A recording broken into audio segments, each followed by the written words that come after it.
What's up, guys? It's your girl Serpentine10, and today I am here to talk about the weird revelation that has come to our attention about JP. So, I have finished all of World Tour, and I am left with more questions than answers because that's what Capcom loves to do. And it seems like whatever I was thinking that JP was in my beginning or theories, that is not even close to what we kind of find out later. So I'm going to be dropping some spoilers here, so if you guys do not want to know most about what's going on in World Tour, you guys probably shouldn't watch this video.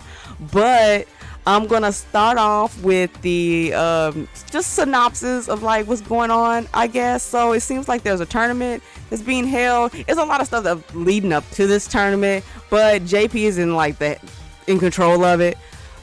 It's really weird. A lot of stuff that JP says, I just do not understand. Now, it's very, very obvious that he is the villain of this game.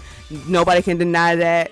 But it's a lot of like things that he is like saying, and I feel like they have like really in-depth meaning, but I think that I am just too dumb to really understand what he's talking about, because a lot of things he's always talking about is like, do we know what good and evil is, and you know, all that jazz. But since he talks in riddles, it's really hard to understand what he is talking about and what he is meaning. So it seems that he is not what I thought he was. At first I thought that maybe he was, you know, some kind of like weird entity or something, kind of like what I think G is or something, or that I thought that he was maybe some kind of like mixture of like QG, and then, you know, JP is like the last form of that.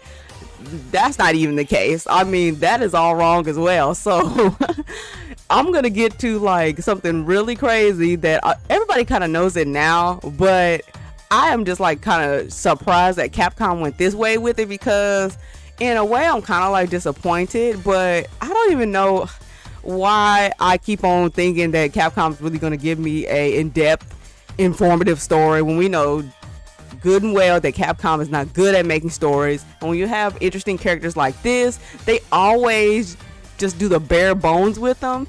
And I just feel like that's what happened with JP. I just feel like what ended up being the big reveal about who he was just another like letdown, in my opinion. And I just feel like with somebody like as unique looking as him, and him being like the new baddie, I just feel like Capcom did not give him any service at all.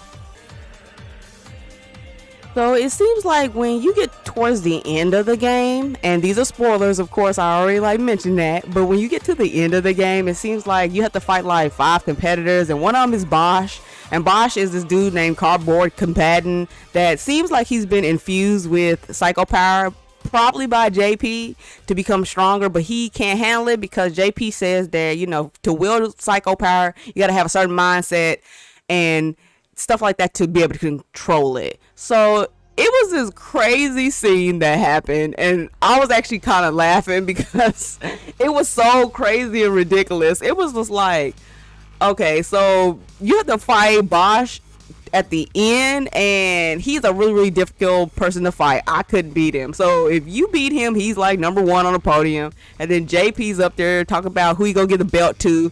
So he ends up not giving to anybody up at the podium right away. He gives it to one of the girls that's like one of the dancers, and you see her, you come across her later. I think her name is Yua, and while this is going on, you don't really realize it, but later on they talk about the girl Yua that is Bosch's sister, I believe, and it's crazy. So it's a bomb inside the belt that was placed by Kalama, and Kalama is a character that showed up in the comic. So if y'all have not seen the comic or read that, y'all need to read that first and y'all understand it more. So JP presses his button on the bell, gives it to the little girl, and she's up there walking towards Bosch, and this thing's about to go off. One of the things that is crazy is the disconcern with JP, the way he was just like, I do not care about this little girl blowing up. He just set it off. So it seems like Bosch ends up, you know, dashing towards her, because I'm assuming he recognizes his sister, and you know, the bomb is about to go off. He goes running, and JP's looking like, I don't care, and then all of a sudden just blows up, and that's GG's for Bosch. And I was just like, oh man, I feel like throughout the whole story, they want you to care about Bosch as like your rival and he could be your friend and all this stuff. But for some reason, I just didn't care about him at all. Like, I just didn't care about Bosch.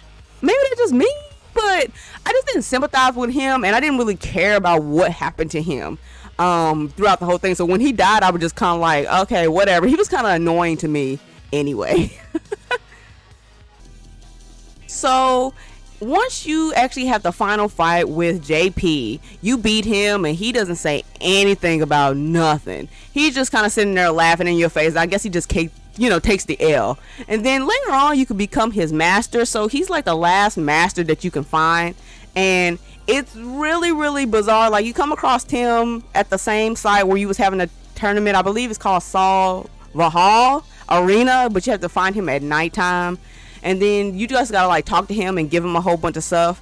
So I would say that it's a really interesting conversation, but it's also quite confusing because JP doesn't tell you anything like straight up. The way that he talks is he kind of tries to sound very philosophical about things, and he tries to put himself in this position like, he is good and what he's been doing is good, but we all know that, JP is like up to no good. But it kind of makes it sound like he's trying to like tell us that what he was doing all this time had a reason why it needed to be done or something like that, and it's really like weird. So you can get taught by him as time goes on, and I actually like the interactions with him is really interesting because he kind of doesn't act the same as he was before, because it kind of seems like we humbled him or something.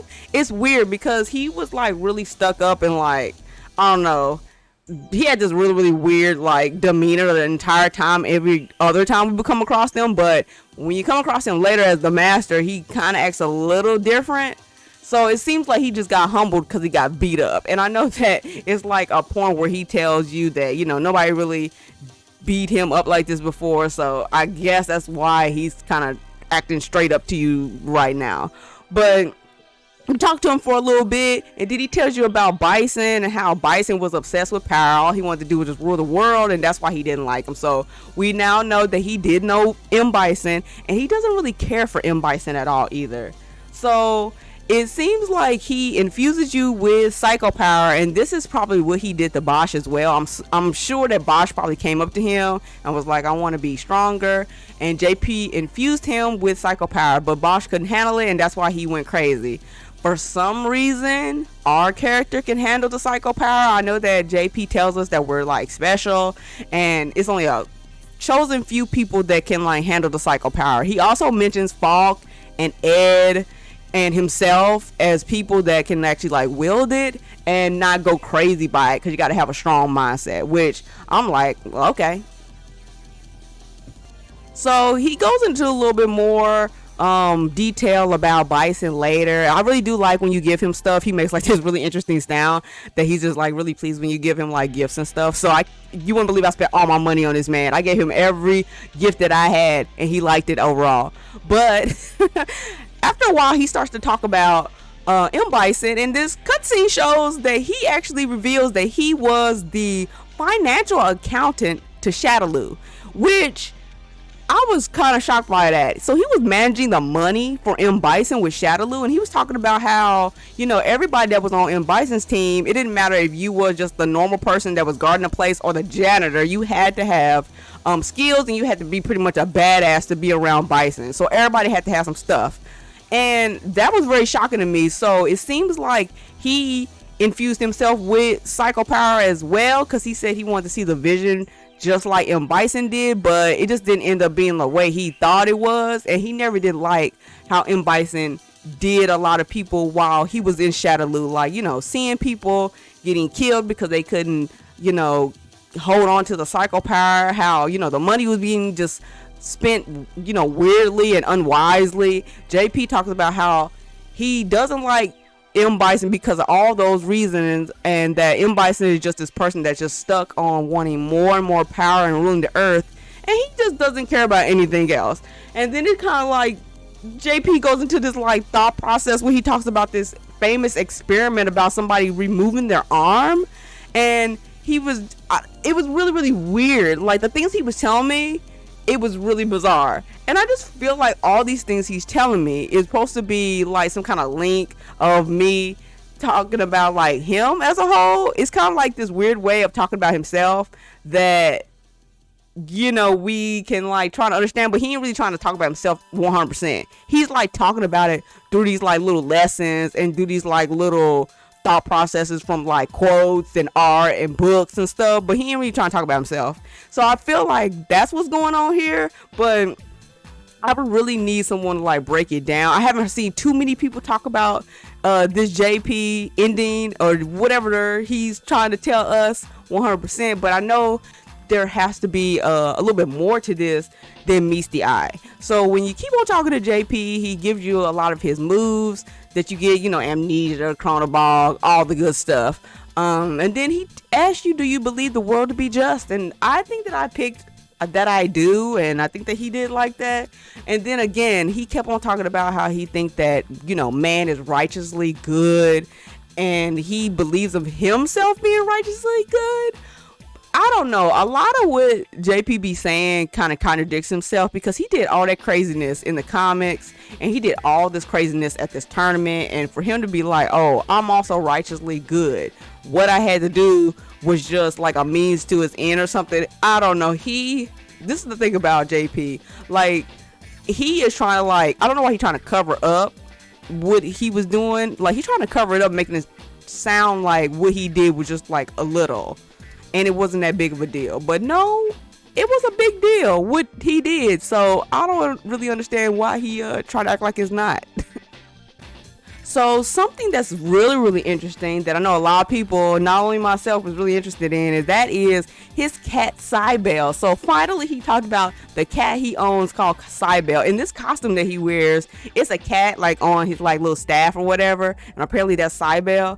And he went through this interesting story of like when he had the cat younger, and this is also doesn't make any sense to me. Not only him being the financial accountant for Shadaloo is weird, but he shows that he was like a little boy. By the way, he had white hair when he was a little boy, so that's interesting. And then he also shows Cybell as a baby. So this is the thing. I don't understand how he still got this cat after all this time. Like, how come this cat is not dead? And he talks about Cybell chasing him, you know, his tail around, and then one day he bit it off because he doesn't know if Cybell realized that the tail was his, or did he just do it because he wanted to. And I also feel like this is another story that he told us that's supposed to be kind of like talking about himself. I feel like he talks about stories that is kind of like a parallel talking about himself, but he just doesn't want to talk about himself this way, so he just tells things through stories. I'm not saying that the story about Cybell is not true, but I just find it very interesting the way he talks about it. Is kind of like he talking about himself as well. Kind of like he knows that what he did is wrong, but you know, he went ahead and did it anyway with all the actions that he has. And he was constantly talking about, you know, Cybell ain't got no tail right now, but he still is stunning and beautiful and cunning and everything like that. So it's almost like he still love him no matter what. And I was just like, okay, like, what relevancy does that have to like anything? It was just weird because a lot of the stuff that he talks about, I'm just like, why does that have any relevancy to anything? But it's really weird. I know that he doesn't like fighting people. He says that fighting is irrational, so I guess that's why he has the zoner type of moveset. Makes sense, but it's just interesting. So lastly, I would say that, you know, when you start to get his stuff to like 100%, so I did get a bond with him at 100%. Then later on he tells you about, you know, the incident that happened in the comic with Ken. So it's like 2 questions that you can ask him, and I didn't know that I wasn't going to be able to like ask him both questions, because there's like 2 questions you can ask him. You can ask him about the Ken Master stuff, or you can ask him about, you know, the money laundering stuff. So I wanted to just ask him about the money laundering first before Ken, but I was not able to even go back and ask him about Ken, which kind of sucks. But he did talk about that a little bit, the terrorist attacks in Nashaw, or about the money laundering. So I didn't really think that I was gonna be like locked out of one or the other, but apparently you are. You can only ask him one, and he does talk about the the infrastructure was based off of cryptocurrency and Nayshaw the entire time, and it's been like that forever. And I just am upset that I wasn't able to ask him about Ken, because when you ask him about this, he doesn't even go into it. He doesn't go into it a lot. He keep on saying that that's the extent that he knows about it all, and he ain't really trying to talk about it for much longer, which is actually kind of crazy. So yeah, guys, y'all let me know what y'all think about this whole thing with JP. I feel like it's a very missed opportunity. I feel like after beating him at the end, he just seemed like he was humbled and he just took the L, and he didn't really do anything else about it. He was just like, oh, you beat me, that's it. And I was just really upset by that. And the fact that it just reveals that he knows Bison through being the financial advisor for him, and that's why he's rich. He seems like he's always had money, or his family got money based off of his flashback of him being younger. But it just seems like it's not a really good direction that I was thinking that they was gonna take this. It's kind of weird. And also it just also seems like JP is just out here now, and I know that if you do like Ken's ending, or if you can talk to Ken some more, he's thinking about he wants to like either kill JP, and he can't let it go, and he's like hunting him down. And I know that Kalama is also hunting him down as well. So it seems like JP is just out here in the world, and he's running, and he's like I guess he's on the most wanted list, because I'm assuming that everybody knows that he did all this stuff in Nayshaw now. I don't think it's a secret. And another thing that's really weird, they never ever talk about his secret society called Amnesia. And that is so weird. They talk about Amnesia at in his ending on the arcade, but they never talk about it. But yeah, pretty disappointing, I would say. But y'all let me know what y'all think about this whole thing, and make sure you guys are checking me out on my Twitter, and make sure you guys check me out here every week on YouTube. Until next time, guys, peace.